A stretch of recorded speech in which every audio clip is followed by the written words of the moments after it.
culture that she grew up in, 4 to 6 minutes.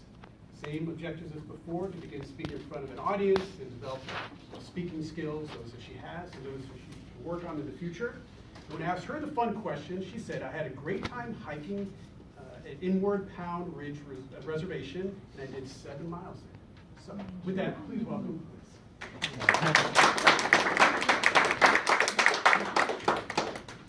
When I tell someone I was born and raised in China, often I receive 2 reactions, with one being, what's it like to grow up in China? Such a seemingly simple question is as profound as ancient Greek philosophy. Trust me, if you don't believe, I can write a few books about it. Let me first begin with political landscape. When you hear Chinese Communist Party, what's the first thing that comes to your mind? Dictator.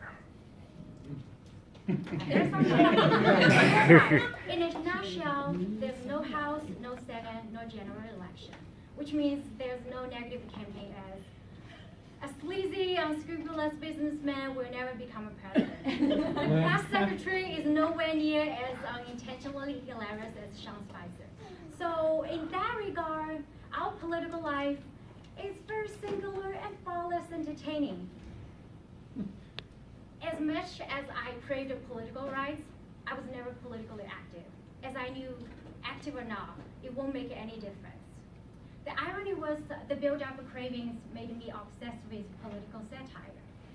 To this day, I still secretly hope that one day I get to be a Saturday Night Live writer. There's another thing I'm also very passionate about is Chinese food. So what's your favorite Chinese food? Hot pot. Fish. Dumplings. Orange chicken. Yes. You will be surprised. Actually, some of them are heard of in China. It's a total made-up, okay? China is known as the epicenter for exotic food. It's known that we eat everything with wings except airplanes and everything with legs except furniture. I grew up eating all kinds of exotic food. Freshwater eels, snails, bamboo shoots, daily flowers, just to name a few. One of my favorite is sea cucumbers. For those of you who never had them, they taste nothing like cucumbers.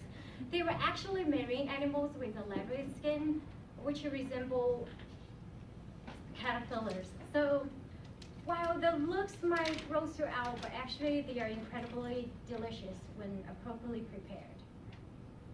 But Chinese culture is far more than just exotic food.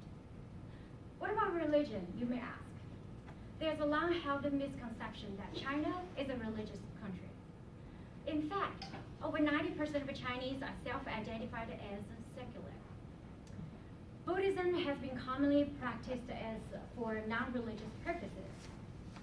Years ago, I came across Judaism, was struck by its similarities to traditional Chinese culture, especially when I read, men and women should not swim together. I got that.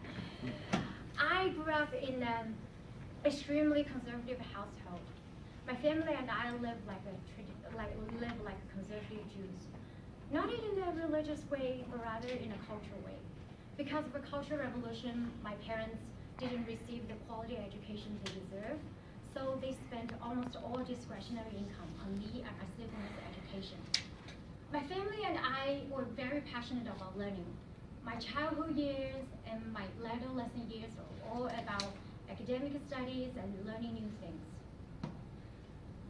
Because of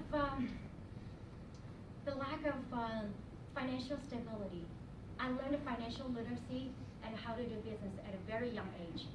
In my mid-20s, I co-founded a company that grew into a multi-million-dollar business. And because of it, I was able to finance myself and came here to pursue my American dreams. Last, I want to shed some light on Chinese names. So as you can see here, lots of great examples. The 3 most common ones, Li, Wang, Zhang, account for almost 300 million people. That's quite amazing, right? Often I get asked if I'm related to another person who has the same last name as I do. Well, the answer is highly unlikely, because there are literally 100 million of them. And one thing that is very interesting about Chinese name is that there's no such thing as a maiden name in China, because traditionally, married Chinese women keep their last names at marriage. This is an expression of strong patriarchal values. A married woman continues to be identified by her father's lineage.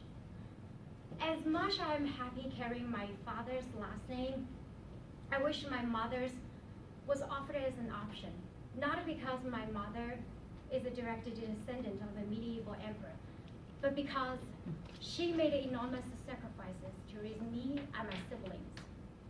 Now back to the original question. What's it like to grow up in China? I would say truly one of a kind. Thank you.